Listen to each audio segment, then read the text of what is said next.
Good morning, everyone. Good evening, good afternoon, wherever you are, and welcome to this week's Weekly Energy Boost. My name is Elisheva, and I am here this lovely Monday morning with David.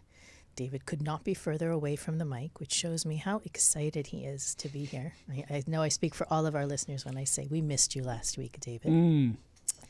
Yes, me too. This week on the Weekly Energy Boost, we are talking about deserving miracles. And if you've been a listener for any period of time, you've heard that word thrown out a lot. The reason we're talking about it is more for the deserving angle than it is for the miracles angle, because we are using the energy of this week to see truly who we are, to connect more deeply with our essence, and to use the enhanced vision we're going to have this week for our own spiritual growth. The Weekly Energy Boost is a 7-day spiritual weather forecast, energy forecast, where David and I, and sometimes our guests, glean through the wisdom of Kabbalah to provide our listeners with the most powerful and practical wisdom and tools to help you navigate the coming 7 days. We end up inevitably sharing powerful wisdom and tools that can be used anytime. And I think it's especially appropriate always, it always works with the weekly energy. The weekly energy is always connected to the monthly energy. And we're now at the tail end of the month of Leo. We're actually going to be entering the month of Virgo this weekend, which we're going to talk extensively about in the coming weeks. But one of the great things I think about Leos, and I consider myself an expert, I have 2 of my kids are Leo, and I've always had close friends. If you look at my inner circle, there are always Leos in that inner circle. And I think there is a friend of mine, a friend of ours, I should say, who is not a Leo, but has a lot of Leo in their chart. And when I think about the people we know with Leo in their chart strongly, it's usually rising or moon is even more dominant than the sun. They have this sense of self-worth that is astounding. Like they, in an amazing way. They do until they don't. Well, okay, but let's try and capture the positive essence of what that means.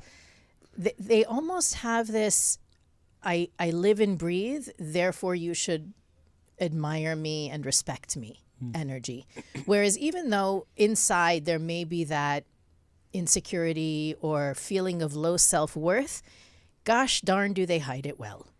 And so I feel like in this week, with the different opportunities that the universe is going to be giving us to recognize our intrinsic value, we can borrow that Leo aspect of the mere fact that I'm alive means that I deserve everything.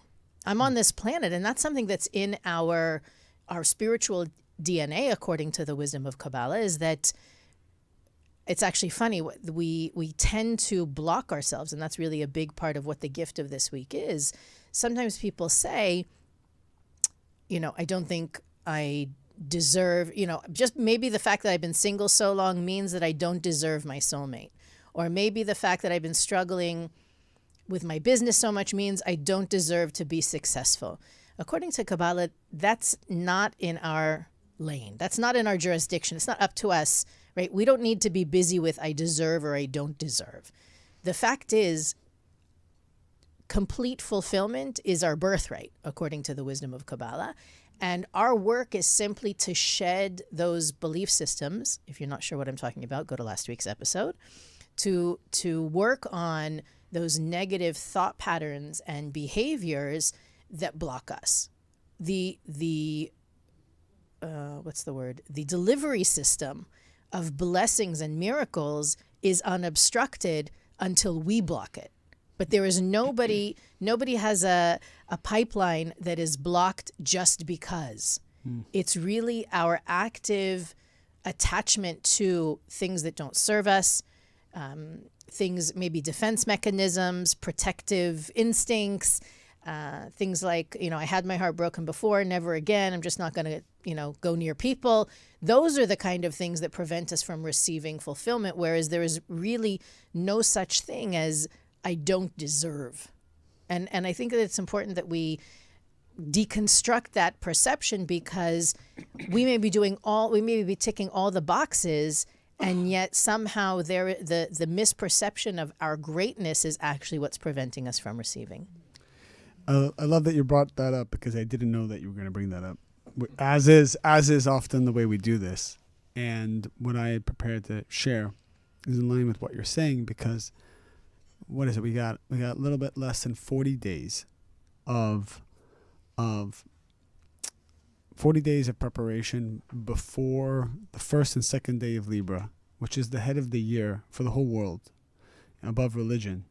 This is the day that all the souls kind of go through their auditing process of what their next year will become like. And we call this Rosh Hashanah. But again, I hesitate in saying that because it evokes thoughts of Judaism. And we need to kind of rise above that, because this is for everyone. This is not just for Jews. So what happens on a soul level is that a look back on the last year of what we have been able to transform with regards to our own personal correction occurs. And based on what we have achieved or haven't achieved, a new movie is established. A baseline for a new movie is established around what I need to correct, what I need to change, my weaknesses and my strengths. And as a result, all the relationships that we will have, all the challenges that we would have, all the successes that we would have are actually predetermined and written in this 48-hour period of time. Now, that's a baseline that can change and that we can transform that throughout the year, but that's the starting point. So what's important about the 30 or 40 days before that is that challenges and tests that we have not passed throughout the year begin to come back in some iteration and give us the opportunity to correct. How do you correct something? Essentially, you can only correct something when you feel pain, when you feel discomfort and you feel the lack.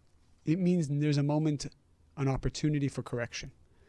Often when we feel bad, we think that this is just an inconvenience that I need to do away with as quick as possible. Spiritually speaking, when we go through a challenge, whether we just lost something, something is putting us in a bad mood, something is being taken away, there's a form of rejection, a form of dishonesty, a falling out between you and somebody else, a friend, a relative, family member, or you're just getting down on yourself and you just started to have a lot of negative thoughts, a lot of addictions coming, different feelings and energies you thought you had put at bay, but they start coming back. These are all considered opportunities for correction. By correcting them, you open up a gate inside your soul, which then opens up something in the physical world, and the energy comes in. So you will experience some form of old stuff coming back, even if you think you've corrected it, but there's still some residue. It will come back, and you'll start to have negative thoughts for no reason, out of nowhere. And this is all preparation for the first and second day of Libra, which is about 30 to 40 days away. Now, I share that because everyone starts to go into a panic mode and start to want to change who they are and grow. I got to change. I got to change my negativity. I got to change. We get texts. What do you think I need to change? What do I wear? Yeah. That's my favorite. What do I need to change? So, and it's interesting because when somebody even asks this question, what do I need to change? And it's coming from a place of fear and panic, as often it does with that question. You don't feel the vibration being elevated. You feel it going down.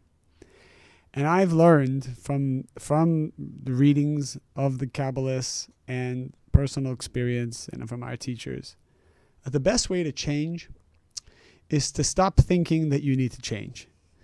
This whole idea of there's something wrong with me, God made a mistake, the Creator made a mistake, the universe made a mistake, I made a mistake. This whole mistake consciousness is actually the opposite of the light of the Creator. So what happens is when a person thinks that there's something wrong with them, that they've done bad things, and they have guilt and shame and fear, they actually create more situations. They attract more negativity into their lives. They don't cleanse anything. How do you cleanse something? To actually believe that you're perfect. This is why I loved what Elisheva said about the Leo.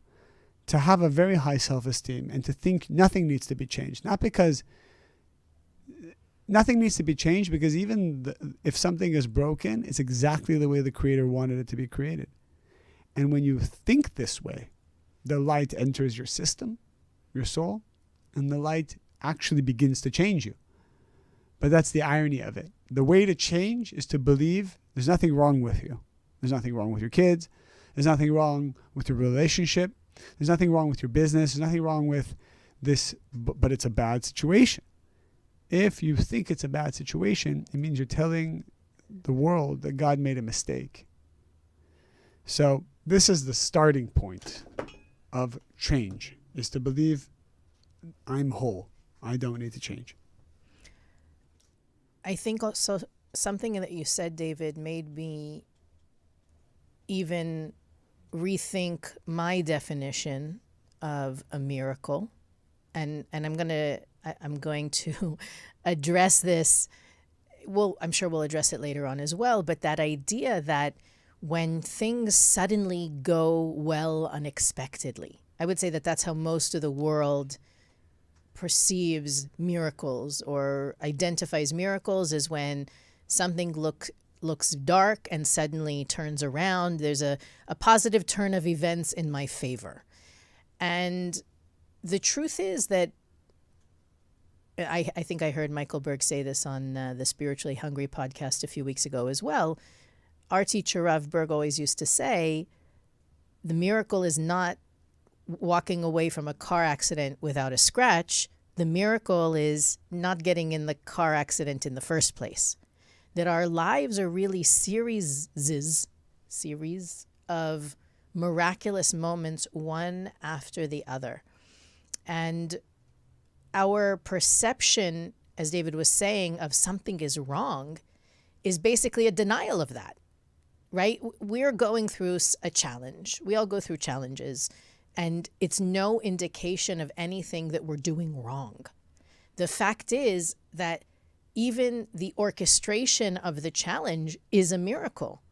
I had a conversation with somebody briefly this week who threw her back out, jammed her finger, got sick, like all these different things. She was, the universe kind of telling her, stop where you are and lay down, right? And which is very discouraging when you want to be doing. So her first question was, what's the message? What do you think the message is for me, right? Which on one hand is a very elevated response to a challenge, but on the other hand can also turn the wrong way. And we're going to get into that, I think, also in the next few episodes, because the Virgo tendency to be critical can often work against us in that process. When we're busy nitpicking, what did we do wrong, or what should we have said differently, that doesn't always work. That doesn't always facilitate growth. So I said to her, what if it's not even a message? What if it's a test? Right? What if it's not, there's nothing to learn here. Instead, the universe really wants to see, are you going to shrink your desire for everything that you've been working towards because now you're in pain and you want some relief, right? Think about how much our desires are focused on relief. Relief from my bills, relief from my annoying neighbors, relief from my nagging family, relief from my routine. And many times it's actual physical pain. And all we can think about when we have that headache or the toothache or whatever else is going on. Happened to me, not to me, another student had a pretty heavy case of COVID a few weeks ago and just couldn't think about anything else. In that moment, what if the universe is telling you, you can ask only for this, or you can ask for everything. You can ask for it all in this moment because, again, you are exactly where you need to be. It's perfect. This is not a problem unless you decide it is. And by not shrinking your desire right now, you're unlocking ridiculous blessings and miracles, not only for yourself, but for everyone around you. If you can manage not to become, what's the word? Myopic. That you won't just see the problem, that you'll focus on all the miracles all around you, which is actually what draws even more miracles to you. In my live Kabbalah 3 here in Los Angeles, think we're in class 5 or 6, and I'm doing it a little bit differently. I've given 5 to 6 classes devoted just to relationships. And so last week we began to talk about the female energy, and it will continue this Wednesday. And I always suggest, if you're in Los Angeles, come by and come to this live class, because it's amazing energy. And over 150 great people. They've been on the journey for the last year and still stayed intact. So one of the topics we bring up, I hope they stayed intact. They didn't fall apart. They didn't fall apart. You know, Kabbalah is that powerful. It's like, hold on, either you're growing or it's going to implode you, right? So what did we learn about the female energy? And it doesn't matter if you're a man or a woman, we all have female energy and female roles. Feminine. Okay, you want me to use female is a gender. Okay. Feminine is an energy. All right. You heard it here on Weekly Energy Boost. All right, don't attack me. Come right here to the left. Thank you. Feminine energy. Feminine energy, kabbalistically, is the vessel. It's that which is in a position to receive. So, for example, the male energy, we say, is that which is in the position to channel, to share, and the feminine energy is receiving and manifesting, and you need both in every equation. So we talked about, for example, like we are giving a podcast. In this role, we are disseminating energy, we're sharing energy, and the receiver, the audience, is playing the feminine role to receive and manifest the light of this podcast, the energy of this podcast. So we talked about how does the opponent challenge the feminine energy? What is the main tikkun of the feminine energy? Because the essence of the feminine energy is a vessel to receive. There's always this overarching feeling that I don't have something. There's a feeling of lack, a feeling that I need something, a feeling of beating myself up as a result. You know, when do we beat ourselves up? When we feel we don't have something, or we did something wrong, which means that I lost something, or I didn't receive something I should have had. And the feminine energy doesn't matter whether it's man or woman. It's when you're playing that role, the tendency is to think about what you don't have. And the more we think about what we don't have, we attract abuse. We attract chaos. We attract people who want to take from us, because lack attracts lack. We attract other people with lack.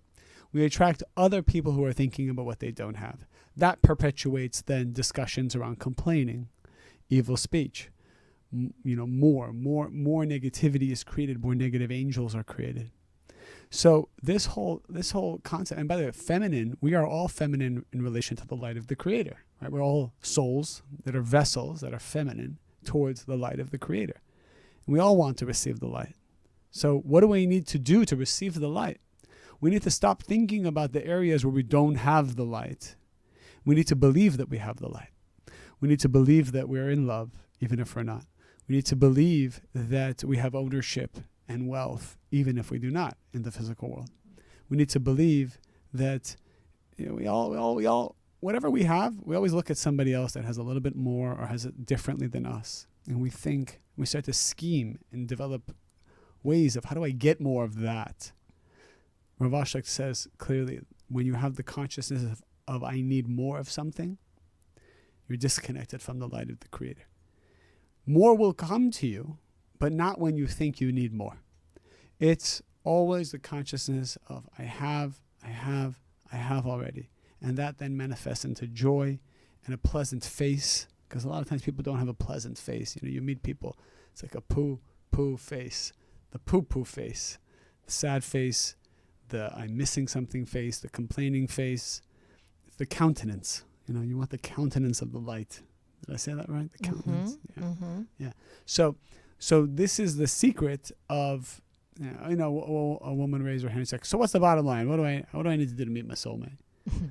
I said, look, I can tell you, and this is more anecdotal, less spiritual, most men run away from a sad partner, and they flock towards a joyful partner.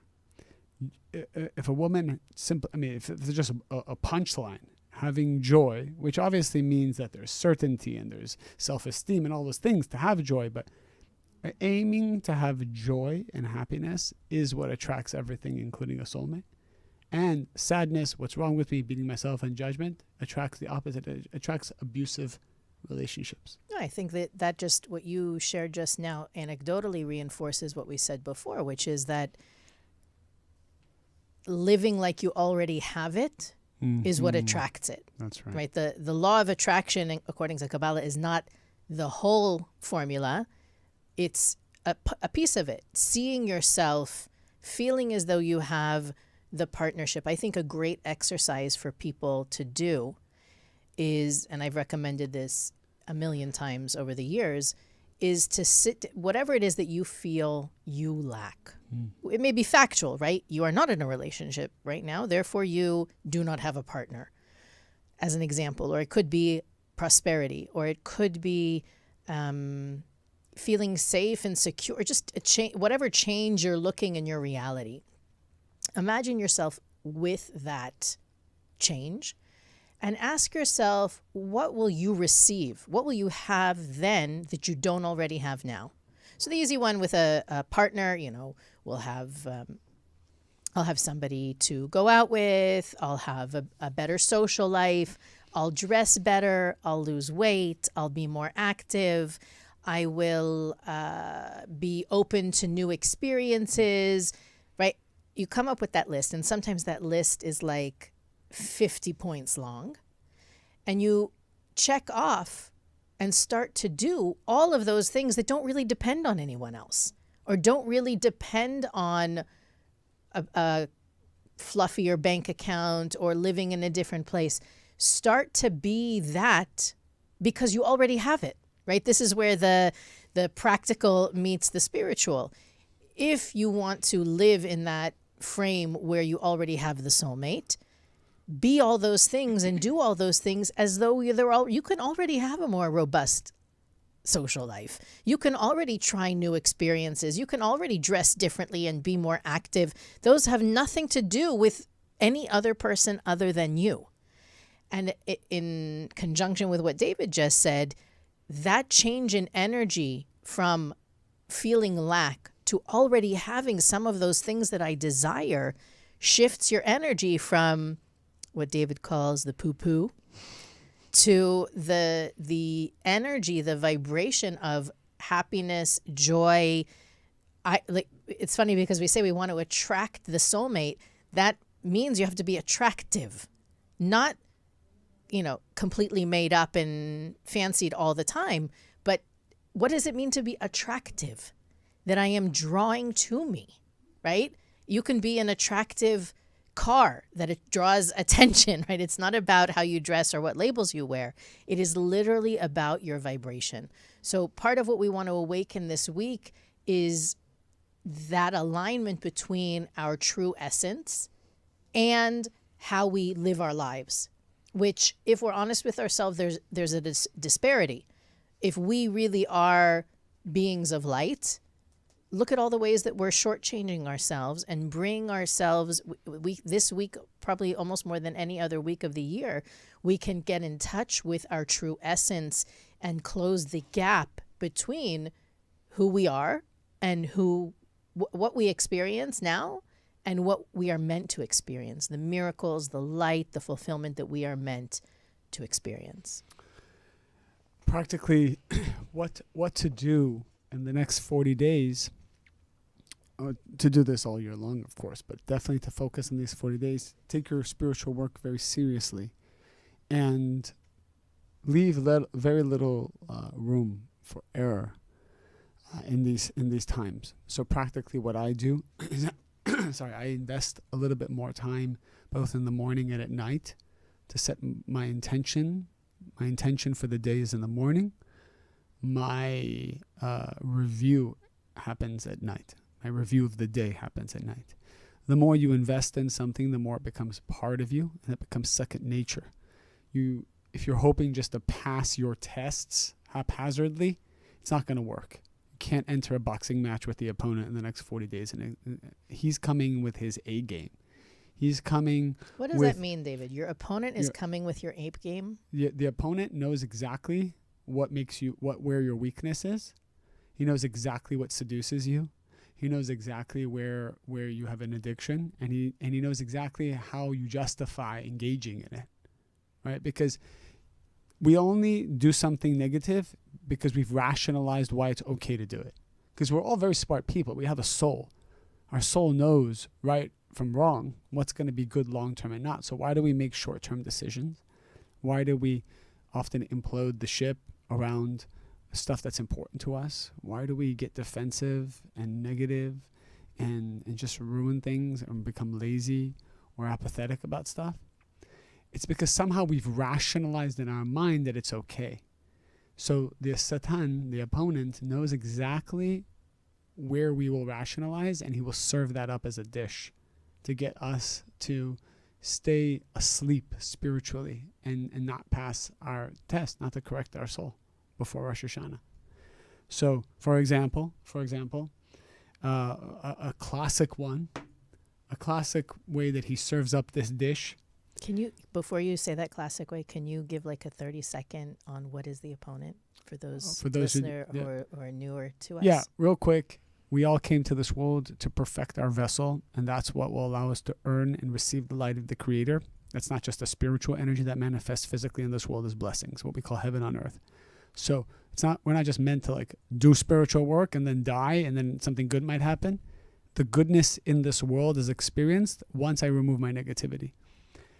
Counter to that, there is an opponent, an angelic force, an opposing energy that has been created that is exactly a match to each individual. His job is to make sure that we do not transform and become the best versions of ourselves. His essence, even though it's bad, is actually his true essence is good, because every opponent is actually a good thing. Opponents make us stronger. Opponents ensure that we earn something. It is not fun playing basketball by yourself. It's fun when you scrimmage and you play against an opponent. And it's fun when you play against an opponent that is on your level, not too high and not too low. It's fun when you have someone on your level. So each one of us has a force that challenges us to engage in instant gratification and to let go of long-term fulfillment. And it makes it appealing to us to do so. So a lot of secrets about the opponent. We're learning in Kabbalah 1. So the opponent will serve up that dish this month, exactly knowing how we will rationalize. And so the most famous one is the one about the relationships. Often when we're in a bad relationship, that could be a friendship, that could be romantic, that could be a career. But especially with romantic relationships, and we end those relationships or we depart from them, we were very certain about it when we did it. However, afterwards, we find a longing or a nostalgia to go back to it, even though it was bad for us. Why all of a sudden we have nostalgia for things of the past? Because the opponent knows exactly how to separate the negative feelings you had and just conjure up the positive things that you had. So you start to rationalize, well, it wasn't so bad, was it? Maybe I was the one to blame. Maybe I could have done a better job. So you start to have those negotiations. Maybe I don't deserve to be happy. Maybe.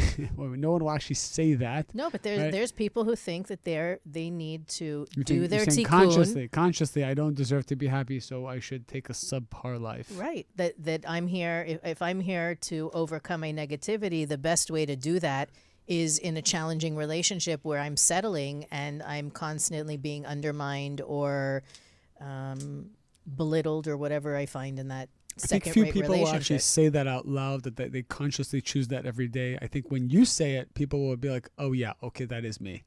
But no people wake up every morning saying, all right, my goal is to aim for mediocrity because I don't deserve any better. But I'm saying when they're thinking about going back to the relationship, they think, well, I'd rather be miserable and not alone than be happy and alone. That's right. That's fair. And how many of us hearing this right now, you relate to it? Because we all have to admit where we convince ourselves that something is okay when it's not. How do I know something's not okay? Well, unless you're 12 years old listening to this, you've probably fallen 25 times and felt very depleted after you've done it. That is good enough empirical evidence and removing this statistic improbability. as they say in the courtroom, guilty beyond a reasonable doubt. I'm sure there's no more reasonable doubt for certain things in our lives that is destructive. Why? Because every time I've engaged in it, it has brought me chaos. So It may make me happy for a minute, but there's long-term chaos. it needs to make you happy for a minute because there needs to be enough of a choice, right?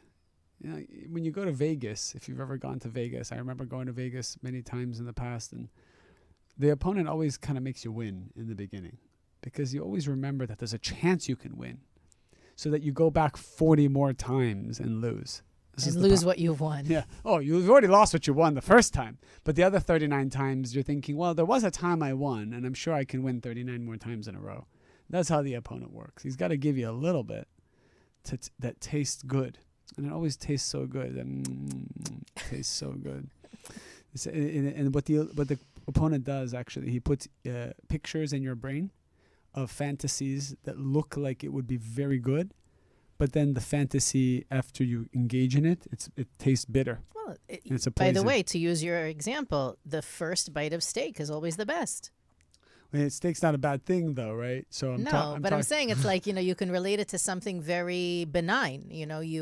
You're so excited about the meal you're cooking, you enjoy the first 3 bites, and the rest of it is just to satisfy your hunger. You're no longer really enjoying rare is the meal where you enjoy every bite from beginning to end. And the thing I get most are people in relationships who have fantasies of what it would be a better relationship. This would be, you see this man, you see this woman, you see whatever, you think, oh, my life with them would be like this. You see, it's a picture, right? You just think of like being on a boat, in a freedom, you think all these things. But really, if you start to engage in it, if you did actually engage in it, it would be bitter. It would be not like the fantasy that was in your mind.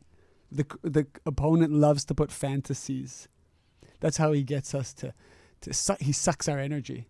And then you're in one relationship, but you're thinking about another. You're in one career, but you're thinking about another.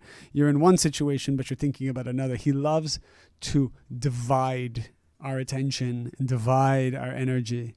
That's how he wins. And then we feel depleted and drained at the end of the day. If you feel drained, it's because you're not committing to one thing. You're committing to 45 things. And you're hedging your bets all the time. Hedge, because I don't trust in the creator. Yes, Kabbalah's nice. The podcast is nice. Elisheva is nice. I listen to this. I do that. I dabble here and there. But at the end of the day, your actions tell if you're spiritual or not. Are you sacrificing? Are you really letting go? Are you really trusting that the creator is going to take care of you? Are you really taking that leap of faith and investing your energy in one thing? Or are you spreading it all around just in case this Kabbalah stuff is a little bit of a fad? Maybe it's a fad. Maybe it's not real. Maybe the creator is a nice concept but not real. We all do that.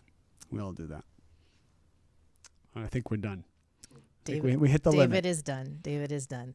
So just to recap, 3 points, right? We talked about how the main barrier between us and our miraculous life is really our perception that we deserve, our perception that we already have everything that we need, that miracles happen constantly. The most powerful miracles are actually the ones we don't see. And having that bombastic 180 in a situation is not necessarily what we really want. I think another point that David made really powerfully is that this is a time period in which we are going to be sold old or outdated versions of ourselves, to be wary, to be conscious of that, to make sure that we're not trading off for old patterns, old relationships, old movies. And then lastly, to know that that feminine energy that we talked about being able to receive means not lacking, right? In order to really have it all, we need to not come from a place of lack, but come from a place of abundance. I am perfect. It is perfect as it is right now. Borrow from that Leo energy of the mere fact that I'm the king of the jungle, and therefore that is why you should serve me. Or as the sun rules the month of Leo, right? The sun is the center of the solar system. It just is. We all revolve around the sun. So let the universe conspire in your favor. Let the universe spoil you. Don't get in the way with I deserve, I don't deserve, maybe I'm here to suffer, because that's really what blocks us more than anything. I wanted to close this week's episode with a real short article, we can call it, post by our teacher Karen Berg from 2017. Really appropriate to what we were talking about, although, as you know, David and I don't script this out. We don't share what we're thinking about, but we do inevitably meet in the middle of the road somehow every week, and this article is just proof of that. So it's an article for those of you that are Kabbalah.com members. You can find it it's called We See Things as We Are. And it's by Karen Berg, written in 2017. Have you ever been in a situation where you and another person witnessed the same event and yet you see it totally differently?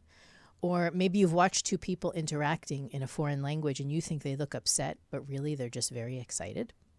Whenever I experience those scenarios, it reminds me of the fact that as human beings, we don't always see things so clearly.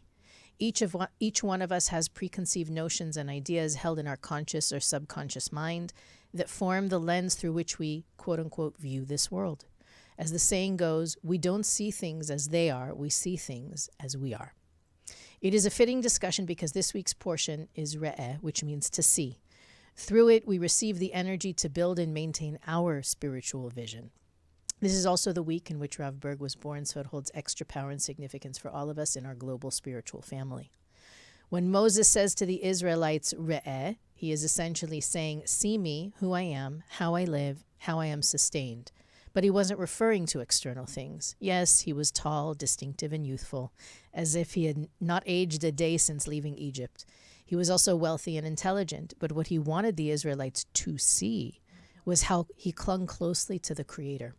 He knew that without the light, he was nothing, and he never lost sight of that consciousness, no matter what. In our lives, when things start going our way, or we have no immediate needs, it is easy to lose sight of who allows for our blessings. It is also easy to see someone else, maybe a rich, beautiful, or famous person, and think, wow, haven't they got it made? And build up this subtle jealousy or sadness about our current situation in life. Or to start to idolize them in a way that negates the precious light of our own being.